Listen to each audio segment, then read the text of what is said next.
Olá! Você já ouviu falar em planejamento patrimonial? Você já ouviu falar em sucessão dos seus bens enquanto em vida? Você já ouviu falar em transferência dos seus bens com cláusula de reserva de usufruto em seu benefício? Se você quiser aprender um pouquinho mais sobre o que é o planejamento sucessório e a proteção patrimonial para a família, fique comigo até o final dessa videoaula, que vai ser sem delongas. Para aqueles que não me conhecem, eu me chamo Rafael Araújo de Oliveira, eu sou advogado inscrito na OAB do Distrito Federal, entretanto com atuação em âmbito nacional, sou especialista em planejamento e proteção patrimonial da família. Existem certos assuntos na vida os quais não damos muita importância, a saber, a morte. É um tema delicado, é um tema complexo, mas toda pessoa deveria fazer as suas reflexões quanto à morte. E principalmente pensar na sua família para um dia em que você não estiver mais aqui. Sua família corre sérios riscos se um dia você não estiver aqui. Se um dia você faltar. Seus filhos podem ser rebaixados de classe social se você não se planejar. E o intuito dessa aula é te ensinar como se planejar e por meio de qual instrumento. Seus bens, seu patrimônio, poderão ser dilapidados pelo governo quando você não estiver mais aqui. Sabemos que quando uma pessoa morre e deixa bens em seu nome, é necessário realizar o procedimento de sucessão patrimonial. E o procedimento de sucessão patrimonial, em tese, na sua grande maioria, é por meio de um inventário judicial ou extrajudicial.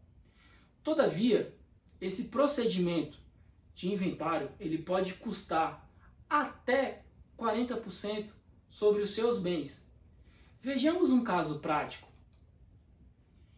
Um caso para estudo para a aula ficar mais dinâmica, ok?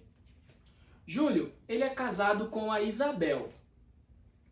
O regime de comunhão do casamento de Júlio e Isabel é o regime da comunhão parcial de bens. É o regime comumente em que nós temos na nossa sociedade brasileira. O casal, ele possui 2 filhos, Isaac e Maria. Os bens do casal equivalem a R$1 milhão. Um exemplo aqui, um apartamento adquirido na constância do casamento. Caso Júlio falecer, será imprescindível realizar o procedimento de inventário judicial. Como que vai proceder, Rafael, esse procedimento de inventário? Vamos lá. Lembrando, o inventário ele é um procedimento estatal que pode ser via judicial ou extrajudicial. Vai depender de alguns requisitos que iremos falar mais à frente. Em síntese, é necessário contratar um advogado. Ou seja, o advogado, meu amigo, é imprescindível para te auxiliar no inventário judicial ou extrajudicial. É o profissional técnico, conhecedor da lei, que irá garantir que os seus herdeiros irão receber a cota-parte correta. Segundo passo, é necessário apurar a totalidade de bens e dívidas de todas as espécies para se realizar, então, esse procedimento. Alguns amigos e clientes me perguntam, ok, Rafael, mas eu terei que pagar a dívida deixada pelo meu pai ou pela minha mãe?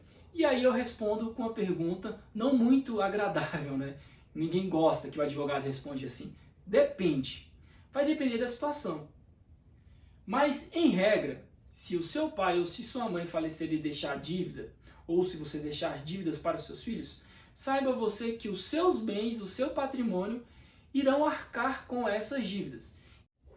Então, se você tiver dívidas, de toda forma, ela será paga. Não existe essa história de que morreu, a dívida prescreve, tá? Terceiro ponto, será necessário pagar o imposto de causa-mortes. O imposto que nós chamamos de imposto da morte, tecnicamente falando, tá? Essa alíquota do imposto é uma alíquota progressiva. A depender do seu estado, pode ser mais, pode ser menos. Ela pode variar de 4 a 8% sobre o valor dos bens, ou seja, no caso hipotético, sobre R$ 1 milhão. Será necessário pagar as custas processuais ou os emolumentos, a depender do inventário utilizado. Se for judicial, custas processuais; extrajudicial, emolumentos. E outras taxas, taxas administrativas, taxas de registro do imóvel no cartório, enfim. E não menos importante, os honorários advocatícios. A depender do seu estado, pode variar para mais, pode variar para menos. Eu coloquei aqui um exemplo de 5% a 10% sobre o valor dos bens, conforme a tabela da OAB. Existem pessoas que praticam valores a mais, valores a menos. Todavia, o que vai determinar esse valor em específico é o nível de qualidade, é o nível de especialidade do trabalho desenvolvido pelo profissional do direito. Existe um velho ditado que o barato pode sair caro. Então, numa situação dessa, o melhor a se fazer é procurar um especializado que tem um certo know-how na área para que ele possa te assistir, que ele possa garantir todos os seus direitos da forma correta e adequada. Tá? Então, o custo efetivo total de um inventário, a depender da situação, poderá ser bem assim. O valor do bem, nesse caso aqui em específico, era de R$ 1 milhão. O ITCMD, para esse caso aqui, seria na menor alíquota 4%. Ou seja, só de imposto, nesse caso prático aqui, teria que se pagar R$ 40 mil. Os custos processuais, em média, R$ 4.500. Ou, se for extrajudicial, os emolumentos de R$ 1.500. Tá? As taxas de registros, em média, R$ 3.000. E os honorários advocatícios de 5%. Ou seja, o menor valor ali da tabela do OAB, R$ 50 mil. O total aproximado deste inventário hipotético seria de R$ 100 mil. Uma observação ali embaixo, importante, né? Se houver menor de 18 anos ou interesse de incapaz ou litígio, não será possível optar de se fazer este inventário na via extrajudicial. Tá?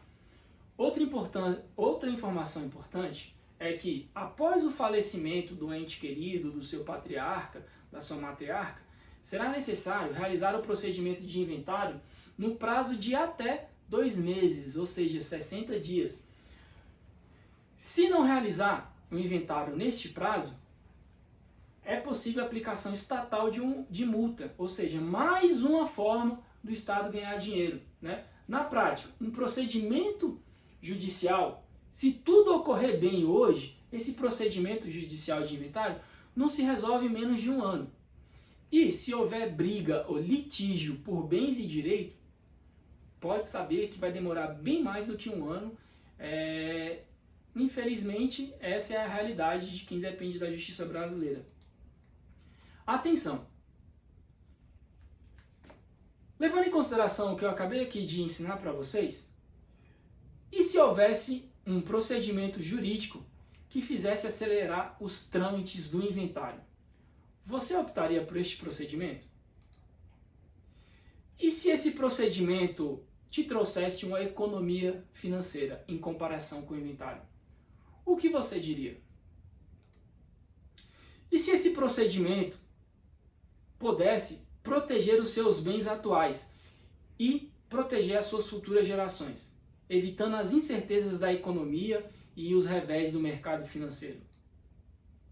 E se fosse possível planejar o futuro da sua família? Ora, como assim?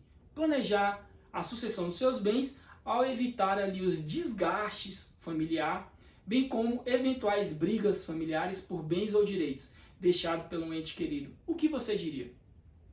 Bom, quanto a essa pergunta aqui, não é rara às vezes em que existe uma discordância ali dos herdeiros quanto à quota-parte a ser recebida.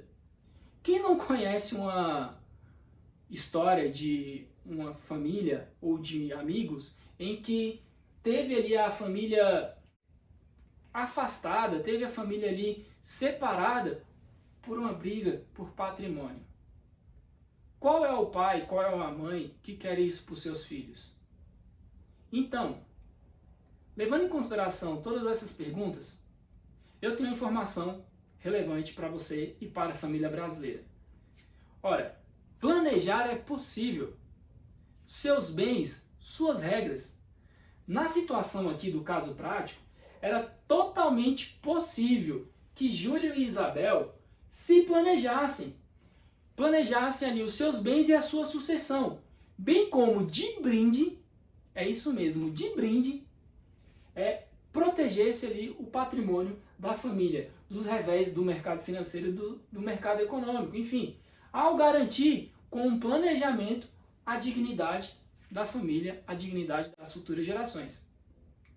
No caso prático, o gasto ali com o procedimento de inventário, um procedimento comum, foi nada mais, nada menos, aproximadamente R$100 mil. Sabemos que poucas são as famílias brasileiras que realizam uma certa poupança. Então, assim, hoje, se você estivesse nessa situação, seus herdeiros estivessem nessa situação, será que eles teriam R$100 mil em caixa, R$100 mil de forma líquida para resolver o problema? Bom, se a sua resposta for não, vejamos aqui uma situação. O valor do patrimônio é de R$1 milhão. Sabemos que a classe média ou a classe baixa, que não tem esse patrimônio aqui, só vai ter uma alternativa para resolver o procedimento de inventário, que é a venda do patrimônio. Por quê? Porque se não realizar a venda para pagar as custas do procedimento, o procedimento não anda e não se resolve o problema e não se transfere a titularidade dos bens para os herdeiros. Então, em tese, se a gente for realizar a venda desse patrimônio de R$1 milhão, levando em consideração a prática do mercado imobiliário, para se vender esse imóvel de uma forma célere, terá que se vender com um deságio, concorda comigo? E o deságio, em média, praticado no mercado seria de 20%.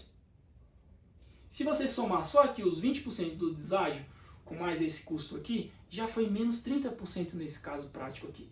O patrimônio da família já reduziu 30% só até aqui.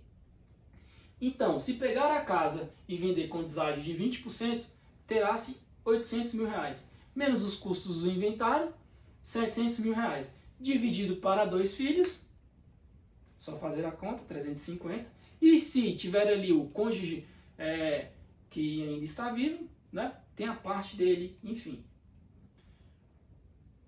Com planejamento sucessório, é possível economizar essas custas aqui, em média, até 60%. A bem da verdade, em alguns casos, essa economia aqui, ela pode ir até 90%. Por quê? Se o patrimônio sobe, quanto mais sobe, maior a economia. Esse é o cálculo a se fazer, tá? Então, quer ter uma estimativa do seu caso, da sua economia? É só pegar aqui o exemplo hipotético e adequar à sua realidade. Ou se você quiser conversar comigo aqui embaixo, deixe aqui os seus comentários, as suas dúvidas, que a gente pode bater um papo, ou então me mande um e-mail, enfim, me chama no direct que eu posso estar te assessorando nesse aspecto, tá?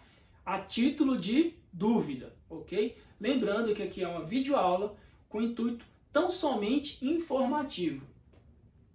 Então, como dito, com planejamento sucessório era possível economizar em média até 60%, bem como assegurar uma proteção aos bens. E não menos importante, evitar ali as discussões, os desgastes familiares por brigas sobre bens e direitos, ok?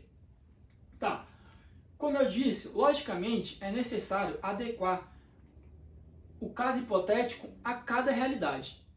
Cada situação existe uma solução. Então, assim, em tese era totalmente factível planejar em vida o futuro da família. E, logicamente, mais do que um dever, trata-se de um aspecto moral. Porque pensa comigo, se você pode economizar hoje, por que deixar para amanhã?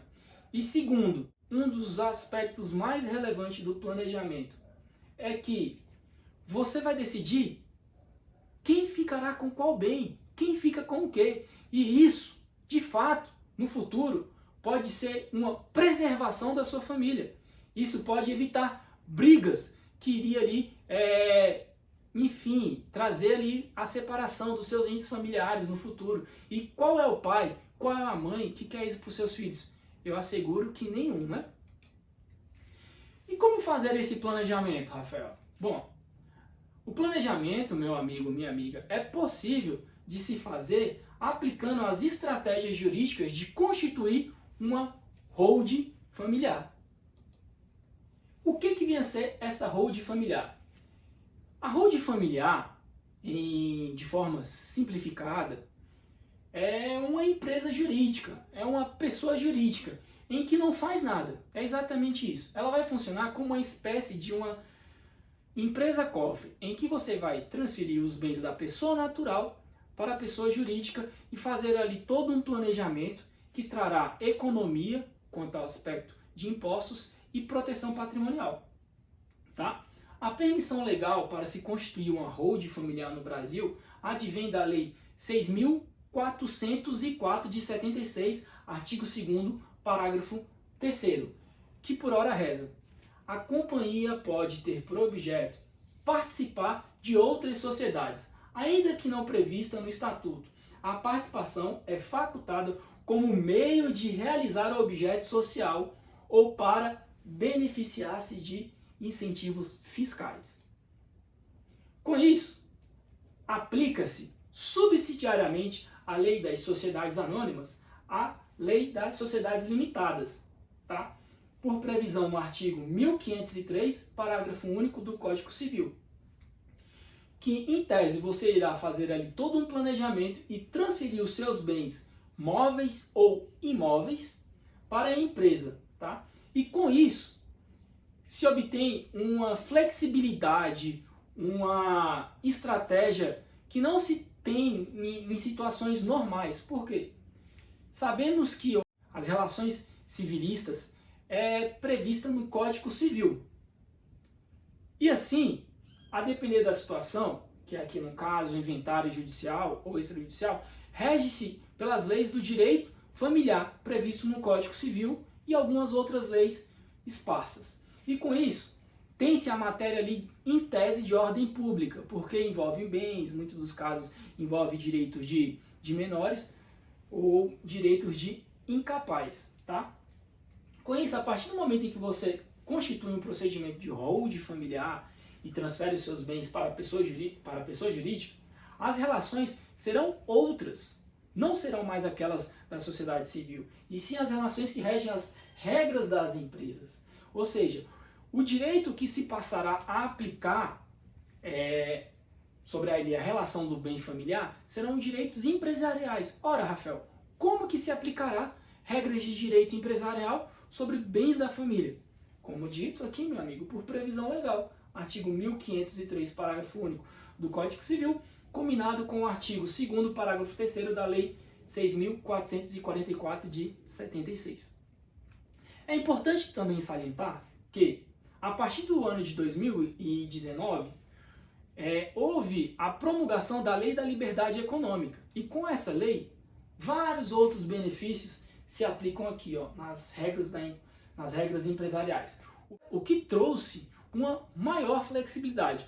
Ou seja, o que era bom ficou ainda melhor, tá? E como fazer essa transferência de bens?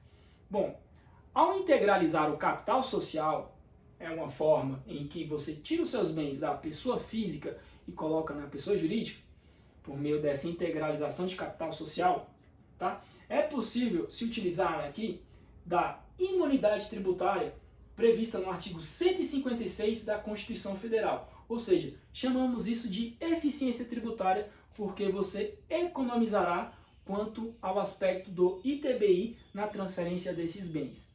Então aqui, nesse ato, já se terá ali um benefício econômico tamanho em comparado com o ITCMD do inventário, tá?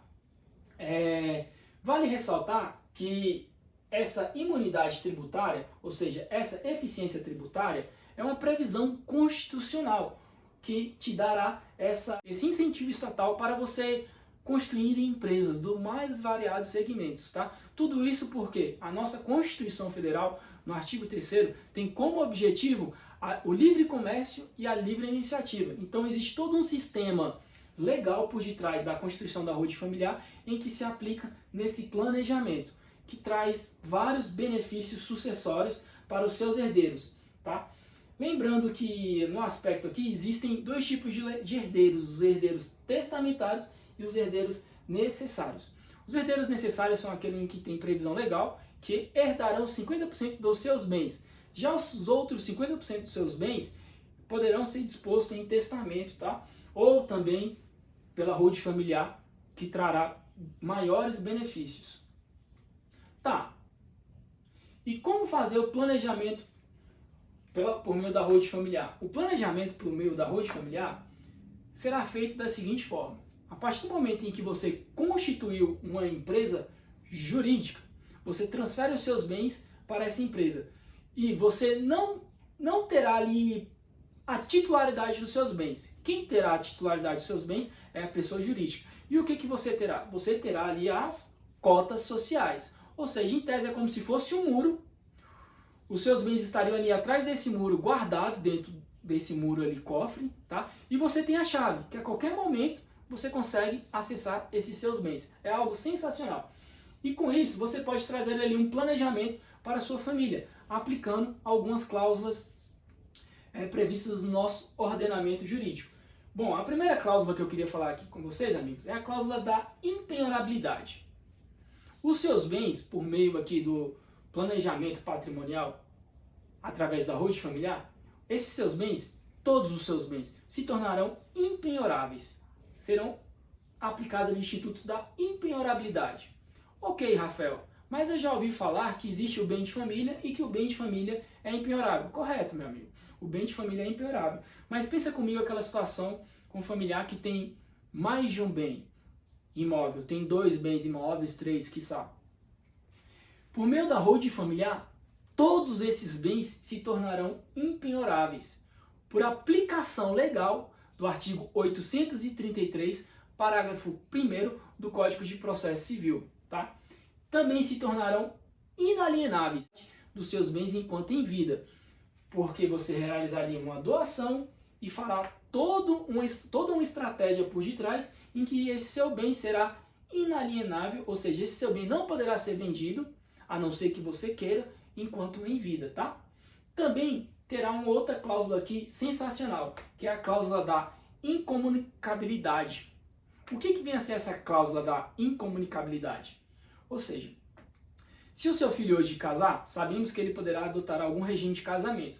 Em tese, o regime adotado, em sua maioria, é o regime da comunhão parcial de bens. Ou seja, os bens adquiridos na constância do casamento serão de ambos os cônjuges. A depender da situação, no futuro falecimento, enfim, algo do gênero desse seu filho, o cônjuge dele poderia herdar, tá? Logicamente, adequado ali ao caso prático. Só que com a aplicação dessa cláusula da incomunicabilidade, independente do regime de casamento dos seus filhos, esses bens ali herdados por você serão incomunicáveis, até mesmo na comunhão universal de bens. O que é a comunhão universal de bens? É aquele regime de casamento em que, independente se forem os bens adquiridos antes do casamento ou após o casamento, todos os bens ali constituirão um acervo patrimonial ali dos seus filhos e do cônjuge deles. Então, com essa aplicação aqui, dessa cláusula, tudo se torna ali protegido e incomunicável, tá?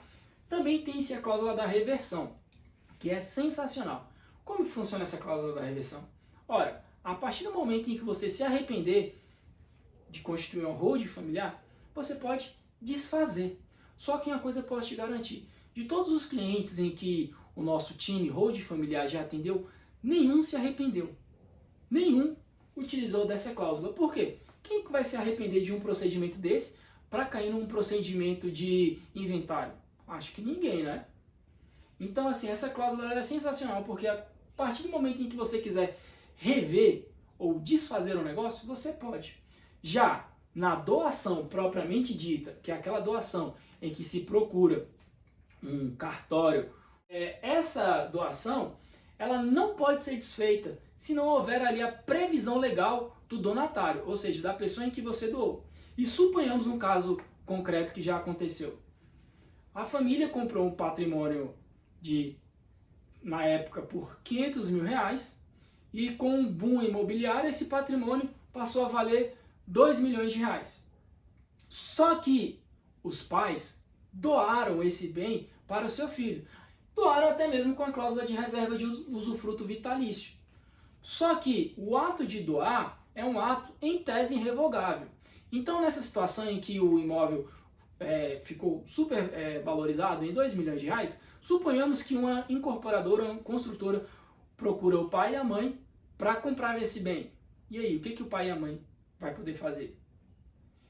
Bom, se o filho estiver de acordo, ok, poderá se vender. Agora, se o filho não estiver de acordo, o pai, em tese, perdeu um negócio, um grande negócio jurídico, a não ser que ele se socorra ao Poder Judiciário e tente anular essa doação, que é algo bem complicado, tá? Tem-se também aqui a cláusula da administração permanente. Essa cláusula funciona da seguinte forma: você faz todo o planejamento patrimonial por meio da holding familiar, doa ali as cotas para os seus herdeiros, só que essas duas cláusulas em conjunto são sensacionais. Por quê? Você continua sendo administrador permanente dos seus bens. Se um dia você quiser vender ou, enfim, deixar um terceiro morando ali sem ter que pagar aluguéis, você pode, porque essa cláusula te dá essa flexibilidade. E por último, e também não menos importante, tem-se o acordo de sócio, em que, num documento formalizado, os pais irão ali trazer um planejamento para a família propriamente dito, e nesse acordo ele irá falar o que é possível fazer e o que não é possível fazer sobre determinados bens, tá? Então esse acordo, ele faz lei entre as partes, tá? É o famoso pacta sunt servanda, ou seja, o acordo faz leis entre as partes e as partes têm que cumprir. Então, com planejamento aqui por meio da holding familiar é sensacional ao se aplicar essas cláusulas aqui, dentre outros institutos em que não daria tempo de eu esgotar nessa aula aqui agora, tá? Um aspecto também bacana e importante a se destacar aqui é se a família aluga bens imóveis, tá? Se você tem mais de um bem imóvel e realiza o aluguel desse bem, ou se você conhece alguém que realize o aluguel desse bem, tá? A holding, ela será sensacional para você ou para esse seu amigo. Então, compartilhe essa informação com ele, que essa informação é de cunho relevante e toda a sociedade brasileira precisa conhecer. Por quê? O conhecimento, ele liberta da escravidão estatal, tá? E aqui nesse caso hipotético, se essa família aluga bens, é possível obter uma eficiência tributária, ou seja, pagar menos impostos. E quem é que não quer pagar menos impostos de forma totalmente lícita, totalmente prevista na lei, né? Porque aqui no caso hipotético, a pessoa natural, ela paga, em média, a depender da sua renda, tá? 27,5% de imposto de renda, ou seja, se ela recebe ali, juntando o que recebe a título de aluguéis, ou a aposentadoria, ou até mesmo de salário, se, salvo não engano, bater ali o teto de 4.666, essa pessoa já paga aqui a alíquota de 27,5% somente de imposto de renda, tá? Porém, com planejamento patrimonial, inacreditavelmente, é possível reduzir este imposto de 27.000% para 6%. Inacreditáveis 6%. Ou seja, economia de 21,5%. Né? Logicamente, é necessário adequar cada situação à sua realidade. Mas aqui é um plano totalmente possível de se obter, sim, com a estratégia correta. Ok. E a holding familiar, ela trata-se de uma estratégia utilizada há séculos pelas grandes fortunas, principalmente no exterior. Um exemplo aqui. Você sabia que a tributação nos Estados Unidos para transferir os bens para os seus herdeiros é de 40%? inacreditáveis 40%, ou seja, uma verdadeira expropriação estatal. E o Brasil tende a seguir quem? O exemplo dos Estados Unidos, tá? Não é à toa que tem um projeto no Congresso Nacional com a previsão para aumentar o imposto de 8% para 20%. Isso aqui para passar no Congresso Nacional é fácil, tá? É fácil. E assim, uma das fundamentações do senador é que nos outros países, a saber, os Estados Unidos, a tributação é de 40%, tá? Então assim, a qualquer momento pode acontecer aí um aumento da tributação, o que não vai ser legal para a sua família. Então assim, a necessidade de conhecer o que é uma holding familiar ou de se beneficiar deste instituto é uma necessidade do agora, é uma necessidade do presente, tá? Porque não adianta nada quando você não estiver mais aqui, os seus filhos quererem fazer uma holding familiar. É preciso que os patriarcas estejam em vida, ok? Aqui no Brasil, as grandes fortunas amparam-se nessa estratégia já há alguns séculos. Isso porque as grandes fortunas possuem informação privilegiada. O que você está tendo aqui agora, nessa videoaula, você está conhecendo algo totalmente novo. Você está tendo informação aqui totalmente privilegiada, tá? E as grandes fortunas são assessoradas por advogados estrategistas, advogados especialistas. Ou seja, as grandes fortunas pagam caro por informação. Informação que você está obtendo aqui de forma totalmente gratuita. Então, se você estiver gostando desse vídeo, comenta aqui embaixo, deixe as suas dúvidas, ou então curta e compartilha. Se estiver no YouTube, siga as minhas redes sociais para maiores informações de cunho relevante para você e para a família brasileira, ok? Tá, e quem já se utilizou dessa estratégia no Brasil? Exemplos. Norberto Odebrecht, o fundador da construtora, Norberto Odebrecht. O patrimônio desse cidadão aqui, quando ele faleceu, era de 14 bilhões de reais. Bom, se ele tivesse feito o inventário, teria pago somente de imposto a monta de 1,120 bilhões de reais para o Estado. Mas você acha que ele pagou isso daqui? Ele não pagou. Norberto Odebrecht fez o quê? Fez uma holding familiar. E o Antônio Hermínio possui um patrimônio, possuía, melhor dizendo, né, que ele não está mais aqui, de 15,5 bilhões de reais. E se ele tivesse feito o inventário? Você acha que ele teria pago quanto de imposto? Inacreditáveis 1,240 bilhões de reais. Mas você acha que ele pagou isso daqui? Não. O que ele fez? Isso aí, meu aluno. Ele fez uma holding familiar. Tô gostando de ver, hein? Comenta aqui embaixo, vamos ser dinâmicos, vamos conversar e aprender cada dia mais. E, por último aqui, um exemplo bacana, Roberto Marinho, fundador do grupo Globo. Patrimônio do Roberto Marinho, inacreditáveis 300 bilhões de reais. Bom, e se ele tivesse feito um inventário? Quanto que ele teria pago de imposto? Sabemos, meus amigos, que Roberto Marinho, ele tem o seu patrimônio ali, o seu domicílio fiscal no Rio de Janeiro.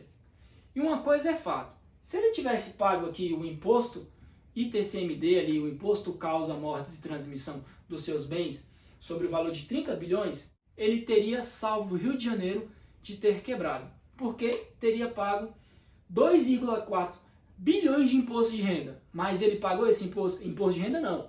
Imposto de ITCMD. Mas e aí, o que você acha? Roberto Marinho pagou imposto de ITCMD? Pô, aluno, ele não pagou imposto de ITCMD, tá? E quem pode fazer uma holding familiar? Ora, levando em consideração os exemplos aqui citados, não pense você que somente as grandes fortunas, que somente os grandes empresários podem fazer uma holding familiar. Muito pelo contrário, tá? Qualquer pessoa que possua patrimônio em seu nome pode realizar um planejamento jurídico patrimonial e sucessório. Qualquer pessoa. Uma pessoa que tem um imóvel hoje, de qualquer valor, já é vantagem, tá? já é vantagem. Por quê? Porque ela vai economizar. Os seus herdeiros irão economizar. E irá trazer ali todo um planejamento e evitar futuras discussões, futuras brigas familiares que podem ali separar os seus filhos, tá? Provavelmente você nunca tenha ouvido falar sobre o que é uma holding familiar. Ou se você ouviu falar, com certeza foi de forma superficial, não foi de forma detalhada de acordo com essa videoaula, tá? Contudo, agora você sabe que é possível sim se planejar, que é possível se planejar em vida e usar das estratégias que os bilionários se utilizam para realizar ali a sua sucessão patrimonial em vida.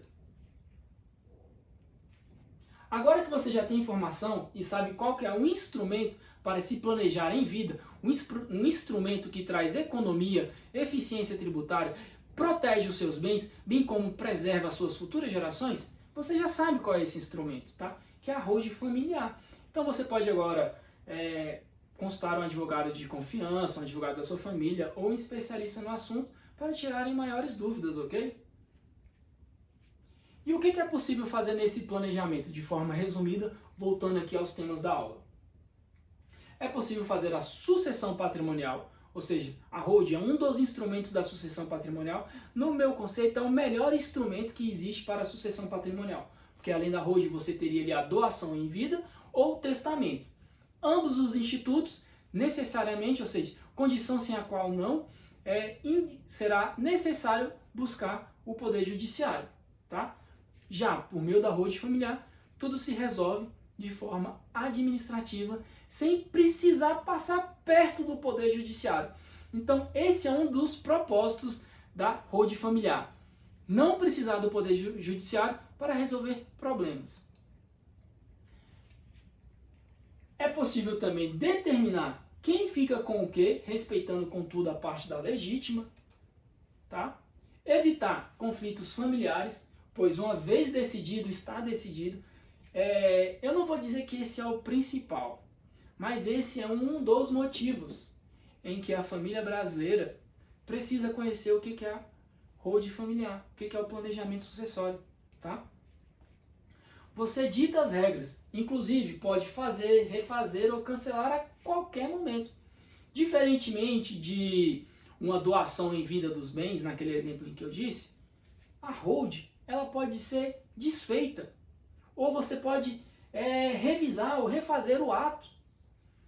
Você quer doar um bem a mais para um filho, na holding você pode, sem precisar do Poder Judiciário, sem precisar de cartório propriamente dito ali, nas regras cartorárias de doação, tá? Você economiza e evita a dilapidação dos seus bens, pagando o quê? Menos impostos em comparação com o inventário, pagando menos custas em comparação com o inventário. Então, isso é sensacional, que a depender da situação, como eu disse, pode chegar em até 90%, tá? Então, agora, meu amigo, você sabe que planejar o futuro é uma necessidade do agora, seu patrimônio, suas regras. Se você gostou dessa explicação, comenta aqui embaixo, deixe o seu comentário, deixe a sua dúvida, que a gente vai bater esse papo, a gente vai interagir e eu posso esclarecer um pouquinho mais sobre o que é a holding familiar para você e para as suas futuras gerações. Um forte abraço e até o próximo vídeo.